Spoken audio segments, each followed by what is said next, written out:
कल्पना कीजिए, चारों ओर अंधकार छाया हुआ है। देवता पराजित हो चुके हैं, धरती पर अधर्म का राज है और लोग भय से कांप रहे हैं। एक ऐसा राक्षस जिसने वरदान के बल पर पूरे ब्रह्मांड को अपने कब्जे में ले लिया है। कोई भी देवता, कोई भी मानव, कोई भी दानव उसे परास्त नहीं कर सकता। क्या सचमुच धर्म हार जाएगा और अधर्म का साम्राज्य स्थापित हो जाएगा? इसी संकट की घड़ी में जन्म होता है मां दुर्गा का, उस शक्ति का जो असुरों के विनाश और धर्म की रक्षा के लिए सृष्टि में अवतरित हुई। यही कारण है कि आज हम दुर्गा पूजा पूरे हर्ष और श्रद्धा के साथ मनाते हैं। बहुत समय पहले एक शक्तिशाली असुर था, महिषासुर, जिसे भैंसे का रूप लेने की विशेष शक्ति प्राप्त थी।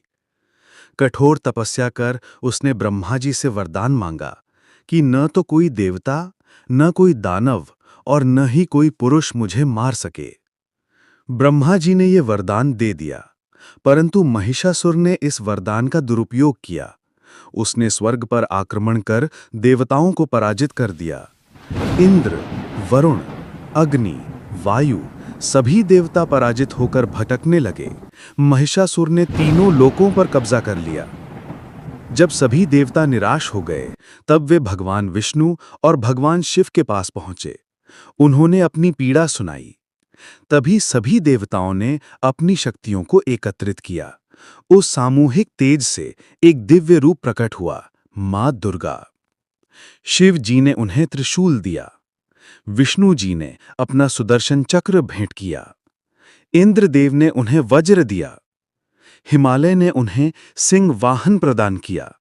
वरुण ने उन्हें शंख दिया। इस प्रकार मां दुर्गा अद्भुत शक्ति और शस्त्रों से सज्जित हुईं। मां दुर्गा युद्ध भूमि में पहुंची।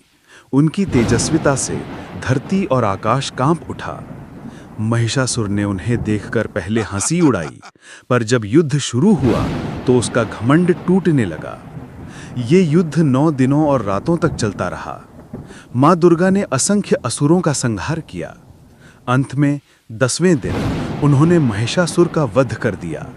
यही कारण है कि 10वां दिन विजयादशमी या दशहरा के नाम से मनाया जाता है। बंगाल और पूर्वी भारत में दुर्गा पूजा को विशेष महत्व है। यहाँ पर इसे केवल राक्षस वध की याद में ही नहीं, बल्कि मां दुर्गा के मायके आगमन के रूप में भी मनाया जाता है। माना जाता है कि नवरात्र के दौरान मां दुर्गा अपने बच्चों गणेश, कार्तिकेय, लक्ष्मी और सरस्वती के साथ अपनी मां यानी पृथ्वी के घर आती हैं। 5 दिनों तक पूरे गांव और शहर में उत्सव का माहौल रहता है। फिर विजयादशमी के दिन मां को विदा किया जाता है और उनकी प्रतिमा का विसर्जन जल में किया जाता है। ये उनके मायके से विदाई और कैलाश वापसी का प्रतीक है। दुर्गा पूजा हमें ये सिखाती है कि अधर्म चाहे कितना भी शक्तिशाली क्यों ना हो, अंत में धर्म और सत्य की विजय होती है। स्त्री शक्ति यानी शक्ति या शक्ति रूपी मां सर्वोच्च है। ये सृष्टि के संचालन और संतुलन का आधार है। जीवन में कठिनाई और अंधकार चाहे जितना भी हो, श्रद्धा और साहस से उसे पराजित किया जा सकता है। दुर्गा पूजा आश्विन मास यानी सितंबर-अक्टूबर में मनाई जाती है। नवरात्र के 9 दिन मां दुर्गा के अलग अलग रूपों की पूजा की जाती है और 10वें दिन विजयादशमी पर उनकी महिषासुर पर विजय का उत्सव मनाया जाता है। दुर्गा पूजा केवल एक धार्मिक उत्सव नहीं है, बल्कि ये शक्ति, श्रद्धा और विजय का प्रतीक है। ये हमें याद दिलाता है कि हर कठिनाई में एक आशा छिपी होती है और जब तक हम सच्चाई और भक्ति के मार्ग पर चलते हैं, तब तक कोई भी महिषासुर हमें परास्त नहीं कर सकता। प्रणाम नहीं वहेंगी। जय मां दुर्गा।